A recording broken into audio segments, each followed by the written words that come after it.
Hey y'all. Hey. I hope that y'all can hear me well. I was actually going to come on here and talk about the Black Salon experience, but I couldn't decide whether or not I wanted to come from trying to help clients find high value stylists or if I wanted to talk to the stylist and tell them the things that they need to be considered a high value stylist. So I decided to just scrap both of those. And what I'm actually going to talk about is showing up online as a brand, in particular a beauty brand. Y'all forgive me, my eyes is everywhere. I'm at the Starbucks and I'm looking out the window. But yeah, so the apps and the websites that I use as a beauty brand, but can be utilized by any small business to show up online. What I've been using for many years and absolutely love. Some of these are really common. Some of these are a little bit more, hey, good morning. Some of these are a little bit more like you would never think to use. So I'm going to start off with one that probably isn't used enough. If you went to college, you maybe had an experience with this app, but Grammarly. Okay, so if you were, I started school back in '08, and as a freshman, what we would have to do with our papers is submit them through Grammarly. There maybe was another one, but Grammarly would take and let us know how well our paper was written. It would spell check, it would proofread. If something was like not concise enough, if something needed to be reworded, it would tell us all those things. And so anytime I have a long format post or status or just something that I'm writing that's lengthy, I will put it in Grammarly and run it first, and it makes my reading so much better. So what I like most about Grammarly is that when you go on there, it will give you a grade. So sometimes when I put my writing on there originally, I'll start off with like a 65, 70, and by the time I'm done editing it and making it better, I can get upwards of like 90 to 95. So it just makes sure that you are concise, that you are reading well, and that it really is clear. And that's what I like most about Grammarly. So that is definitely one of my little secret apps that I use and that I would recommend. It does come in an app version that will be put into your keyboard on an iPhone. I don't know about Androids. And then I personally use it on the website. And so the website is probably the easiest way to use it, but you can make it a keyboard hack or whatever. And so next one up is Canva. Canva is pretty self-explanatory. A lot of people use Canva. I love Canva. Let me get this man out of here, Chad. Let me see if I can get him out of there. There we go. What I love about Canva is that if you are design savvy, you can make a lot of your graphics and your images yourself. If you go to a graphic designer and get a color palette and your logo, what you can do is then take those things, put them into Canva, even your text, your fonts, put them into like a brand suite, and then utilize them inside of Canva to create your design. So heavily use Canva. If you have seen anything here recently that has been pink, purple, or green for the boot camp, even the boot camp's logo, all came from Canva. So if you can find your way around Canva, or if you like designing, for me, I like to design. It's one of my favorite parts of putting out content. I go on into Canva and use that. So we have talked about Grammarly and Canva, and so my third one, which is actually like a combo, is Acuity scheduling and Google Calendars. If you are not using Google Calendars, if you are paper and pen, that is fine. However, Google Calendars in this world that we live in right now, especially if you're doing Zoom meetings and things of that nature, and signing up for little online classes and webinars and stuff like that, like you need Google Calendar. I color code mine, and it really helps me. My little fun things I do are in pink. Anything that is money related, I put in green. The standard default color for Google Calendars is going to be blue. And then, like, if it's something like a gray area or I need a little time spacer, I'll make it gray. So I love Google Calendar, and what I like most about Acuity is that Acuity actually will sync with your Google Calendar, and if you put something on Google Calendar, it will block it off on Acuity for you. So just to tell you a little bit about Acuity, there are tons of online booking sites that can be used for any service, but as far as hair professionals, we're usually using Vagaro, Acuity, Stylist, and trying to think, Gloss Genius. There's some other ones, but those are like some of the main ones. And I have only used Stylist or Acuity, but I have been on Acuity for like 7-8 years. And what I like most about Acuity is that payments, you can do deposits, you can do them by a dollar amount or percentage. You can do intake forms. So when I have new clients come in, new clients are asked to tell me about their hair. So it's like a mini consultation before they even come in, which is a huge like game changer. So before someone comes in, I know what I'm dealing with. I know how to prepare myself for how to go through their service. I get a picture of their hair. I get to hear what their challenges are, whether it be scalp or hair related. I get to know more about their regimen because I ask these questions, and then I get to really understand what their goals is by coming in and seeing me, and if I'm truly a right fit for them. So most people would go in and say that their goals are to have thicker hair. Well, if you told me that you have fine hair and you told me that a goal of yours is to have thicker hair, I, as a professional, need to set your expectation. And so I can go ahead and already have the game plan in on that, knowing that multiple clients have come in wanting thicker hair, knowing that fine hair and thick hair, they can go side by side, but generally fine hair is usually less dense. And so it is my job to communicate to that client that, hey, I ask questions. So has your hair been thicker, in the past? When was it the thickest? How was your health at that point? Have you had children? Are you aging? These are all things that would lead to why their hair may not be as thick as it used to be. Or if their hair has always been that fine, then I want to let them know, fine hair is special. If you have never had much more hair than this is the amount of hair that you maybe will continue to have. But what we can do is make this hair the healthiest that it needs to be. And then maybe we can do some cutting that will make your finer hair appear fuller. And then a lot of people want long hair when they're fine. And I have to also let them know, the longer that your fine hair is, the less full it will be. The lighter, the shorter it is, the bigger it can appear. And so those are all things that I get to know before a client comes in by using Acuity and intake forms to ask those questions. So I don't know about Stylist having that option, and I haven't used Gloss Drops or Vagaro to know, but I would assume Vagaro at the least would have those same things. So Grammarly for proofreading and editing of your posts and your content to make sure that they're clear, concise, and well written. That is a little tip. If you've never used Grammarly, I would encourage you to, especially if you don't feel like you're the best writer. Canva, we all know about Canva and design, love Canva. A lot of the things that you see for texture in the Beauty Brand Bootcamp have been made on Canva. All those purple and green posts that I have been posting lately have all been made on Canva, including video. And then what we just talked about was a duo app combo, which would be Google Calendar and Acuity. For number 4, what I would recommend that all service providers, but beauty professionals in particular to have is some type of payment processor. We are beyond using cash. We are beyond using Cash App. Those are options, but I definitely would encourage you all to get a card reader or a payment processor with those abilities in Salon, because people like that. People like to feel like they are going to a well-established business that they can insert or tap or whatever the case may be, and give them more polished and professional experience.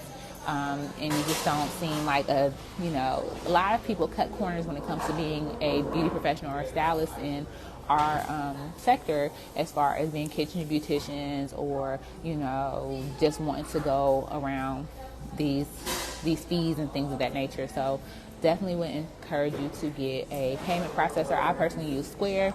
I also have a Stripe account that I'll be using, and PayPal, that I'll be using for online businesses versus in-person business. But either of those two. As we talked about Canva and moving along, as we talked about Canva in the video editing, I actually also use CapCut. I just started using that. Before that, I was using Video Leap. CapCut is really nice. The main thing about CapCut that I've really been enjoying are the transitions. They have tons of transitions to make your videos feel really like stellar and, you know, premium high quality. And then they have captions. So there is a caption app called Descriptions, I believe, but you have to pay for that. And so CapCut has captions in it. Some of them aren't as fancy, but honestly, if you make it how you want it, you can get it to look pretty nice. And yeah, those are my top 5 or 6 apps that I use to show up mostly.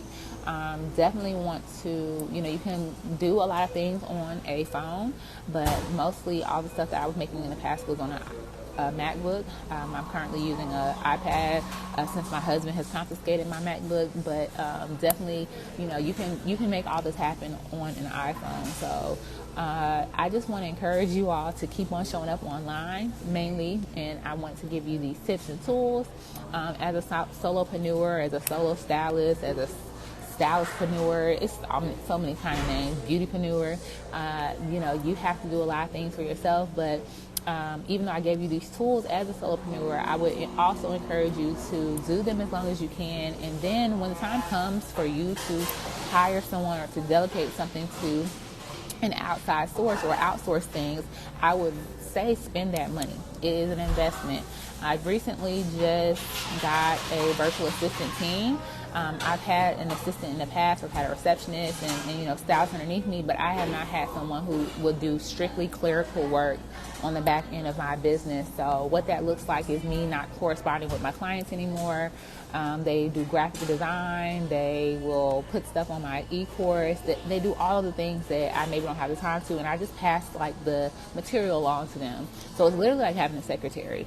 And I just would encourage you, if you have the money for either a shampoo assistant or a virtual assistant, or, you know, outsourcing if you want to be on YouTube, outsourcing your editing, because editing takes up a whole lot of time. So the things that are not high value for you, or the things that someone else can do, give those things away. And the things that only you can do, you know, your genius and your expertise, those things that only you can do, I would say focus on those things, because those are the things that are going to, you know, bring in that money. Those are your IPAs, if you will, so your income producing activities. That's all I got for y'all today. I plan on coming on here more often, just dropping gems. I know that sometimes the information side of stuff, business, can be a little boring, a little dry, but this is literally like the sauce. So if you ever tap in, you can't say Mila didn't tell you, because it's literally like, I'm not gatekeeping anything. I'm sharing it all. So, hey, Veronica. Veronica, as you're coming in, you probably have to go back and watch the replay if you're interested. I just shared 5 or 6 apps and websites that I've used as a solopreneur, as a stylistpreneur, so many names, as a beauty brand, to get where I'm at and what I still use. So I spoke about Grammarly. If you've never used Grammarly, it's amazing for proofreading and spell check. I talked about Canva, I talked about Acuity and Google Calendars, and then I talked about payment processors and CapCut. So if you are wondering about any of those things, I went greatly into detail about those. And then lastly, you know, I wanted to wrap it up and say that, hey, I'm glad I was able to finally catch you live. Girl, I just be around. I try to go live after the boys go to sleep, but today they're napping and I got out the house to come to Starbucks. So that's why I actually kind of like this setup. I might come do my lives here more often, because it's giving studio. It's giving I'm not in Fayetteville, and I definitely am. But yeah, so if you all are coming on here and watching this in the replay as well, my name is Jamila Evans. I didn't introduce myself this whole time. My name is Jamila Evans, and I am a beauty brand coach and a natural hair educator here in Fayetteville, North Carolina. And my main goal is to pretty much just elevate the Black salon experience. It has been kind of declining for a really long time. Hey, Stephanie, the Black salon culture and experience has been declining for a really long time, and it's not that I think that I'm better than anyone, or that I, you know, think that my business is just so phenomenal. It's just like there is no standard anymore. There is no like etiquette and no integrity. And I remember when I used to go to I used to go to the salon, growing up, and many others have. And I remember like smelling the spritz and the oil sheen, and having magazines in the waiting area and the Marcells. Like I remember that, and I remember it feeling like community. I remember it feeling like somewhere I wanted to be. Yes, we need the Black experience, more luxury, right? So here we are in 2023, and instead of like elevating and building on what we are used to feeling in the salon, we have started to just cut corners and then literally just look at doing hair as a hustle. And I want to, grind in there, or, really let it set in that being in the beauty industry is a career choice. It's not just a hustle. It's not just a side job. It's not something that you just do.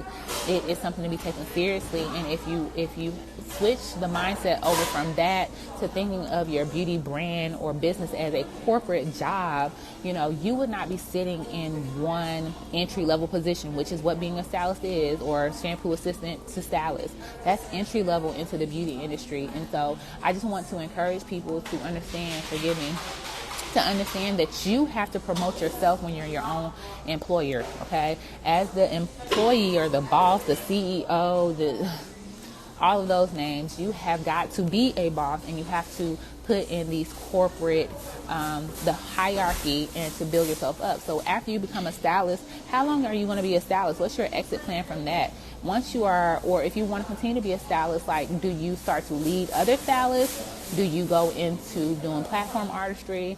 Do you decide to coach and consult? Like, how do you level up just being a stylist? And so that is what I am focused on. That is what the Beauty Brand Bootcamp is about, and allowing you to build up your brand to a certain level where it can either be passed along to someone else, have people come into your team, or for you to be able to leverage what you have learned in that brand and then package up your information, your expertise, and then distribute it in whatever fashion you see fit. So that could be that's what I love to talk about. Most stylists don't have an exit plan. Exactly.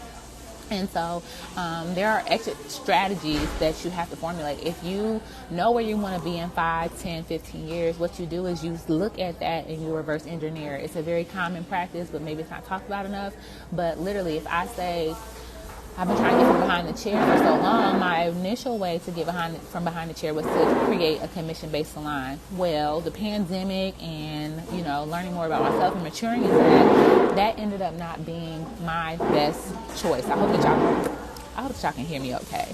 And so, fortunate for me, I was gracefully introduced and removed out of that scenario between the pandemic and becoming pregnant with twins. But now, the one other thing that I wanted to do was get into professional development and coaching. And it's always been there. It's always been something I've worked on. So I have all these puzzle pieces and all these different things that I have wanted to talk about: customer service, client retention, online presence, being found, finding new clients, raising your prices. All these things are things that I have experienced, have had back and forth pushback from clients, and I've just had a lot of experience. And so the coaching has literally been my, I've been pouring so much into it, so I cannot wait for y'all to learn more about it. So if you are interested in learning more about those services, or if you feel like you are stuck, you need more clarity, you can't really decide what's next for you, then I would love to talk to you and to get an exit strategy plan for you so that you can go beyond the chair if you so choose, or at least earn more with less work. So again, my name is Jamila Evans, and I am your beauty brand coach, and you can contact me via the DM. So I hope that y'all have a great day. If you're catching this in the replay, thank you so much for watching all the way to this point, and I will see y'all soon. Bye.